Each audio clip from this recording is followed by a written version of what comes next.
Well, everyone, here's a 2026 Tesla Model Y. I am doing a self-serve demo drive on this thing. You got to come and charge it for 20 minutes. That's one of their requirements. And then you get the car for 2 hours. They have called me, and they probably do this with a lot of people, and told me that I can have it for 4 hours. So I'm gonna take as much time as I can with this thing today and go through it. I'm looking at possibly getting a Model Y, not a 2026. We're probably looking at more of like a 2021 to 2023 with about 100,000 miles on it is what I'm wanting. But yeah, this thing is really nice. I actually had it drive itself, full self-driving, all the way from where I picked it up to here, backed itself into the spot, and now it's charging. So here below the screen, we've got 2 wireless chargers for your phone. We've got a storage bin here that is very deep. So there's my jug down there, and that's about how deep it is. So that is really deep. Get my hand way down in there. Then over here we've got another storage space. It's not as deep, but it goes back here a little bit. We did get the white interior on this one. And the back seats, I am 5'11". I'm not gonna tell you I'm 6 foot. That driver's seat is where I would have it. And I feel like I've got enough room back here and I'm comfortable. Now, as for the trunk, exactly where I assumed it would be is the latch. Looks like it's got this fold away shade here. Plenty of room to put full-size luggage in here, possibly 2. And it looks like you can automatically fold the seats down from back here.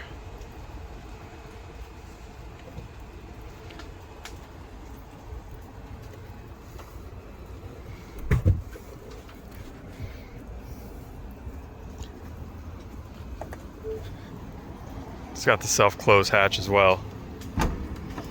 So yeah, this is Model Y. It's definitely something that I've been looking at getting.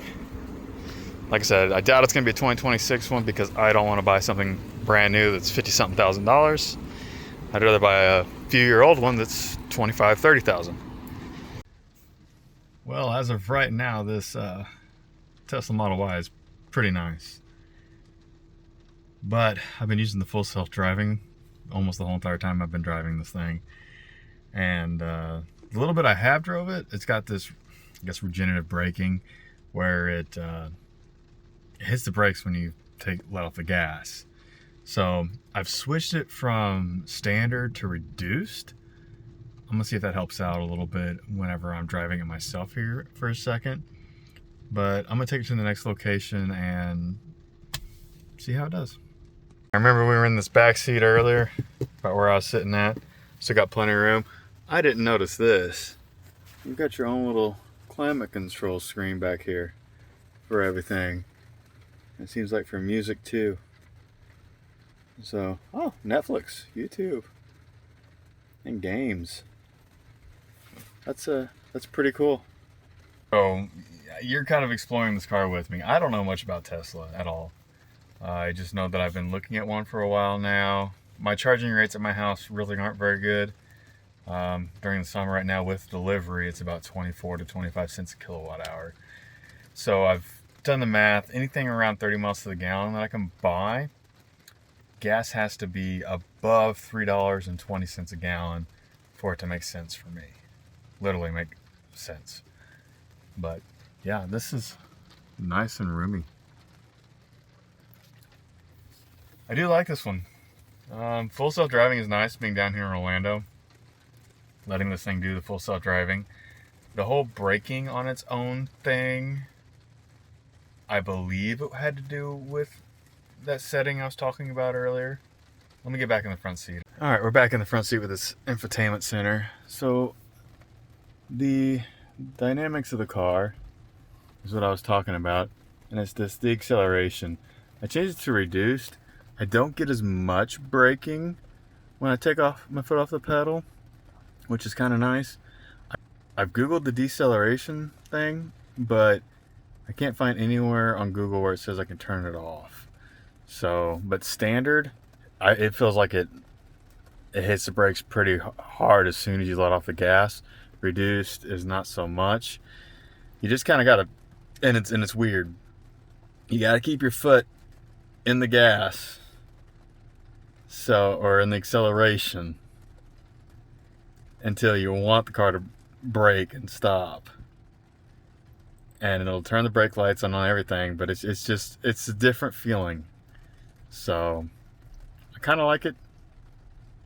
It's something to get used to, but definitely something that everyone should know about. Navigating back to this Tesla Model Y's home is 13 minutes, 7 miles, which actually isn't that bad because I just took 20 minutes to get 4.7 miles. So I got the car until 6:30. You can see it's 4:20 right now. I might take it a little bit more of a drive, but I think for the most part, we're just going to take it back and park it, and I'm going to get back to my hotel room because we're down here in Orlando for Disney, but it's raining. As you can see, we're here at a stoplight. The full self-driving sees all of these vehicles. It is raining, so it's giving the warning that poor weather has been detected. So far, it's been doing pretty well good. It was pouring rain changing lanes earlier.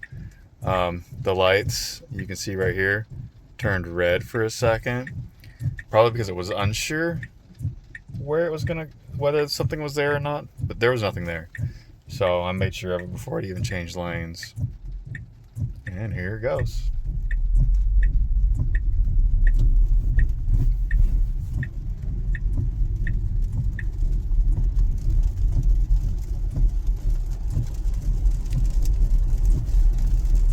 Now I am watching the roads, I am not watching the camera.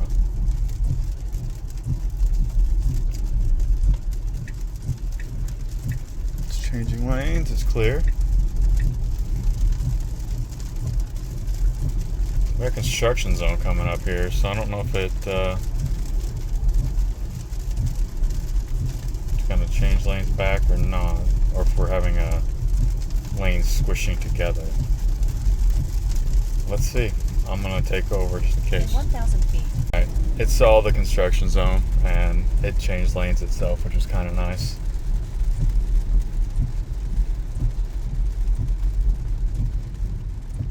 It's wanting to turn right up here. Okay, I didn't realize that. To International Drive. And here we go. It's turning right.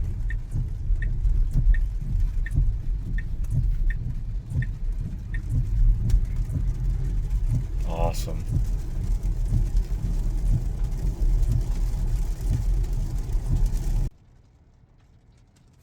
Well, some of my final thoughts on this Tesla Model Y. I do like this 2026. I mean, it might be the new factor, or it might actually be the whole full self-driving thing too, but that's another $100 a month if I want to have it. And in my area, it's not as crowded driving as it is around here in Orlando. It's kind of nice having it here to be able to have the car navigate itself from place to place every once in a while whenever I felt like not doing it, as long as I had the GPS going on this Tesla. But yeah, I'm gonna end this video here. Like I said, I might end up spending a little more $50,000 on a brand new one. I don't know yet, or I might just still go ahead and find it in the secondary used market. Do need to drive a used one and see how I like that one. Obviously, these have changed over the years. I don't know what year this 2026 started in, and this body style and everything. But I do like this interior. It is very nice. And the exterior, I mean, this car looks amazing as it is. So, but thanks for watching again. I hope to bring some more videos like this to you. This is definitely one of the options. There's another American car that I want, but it's a gas guzzling V8. And it might be just as fast as this thing. So, stay tuned.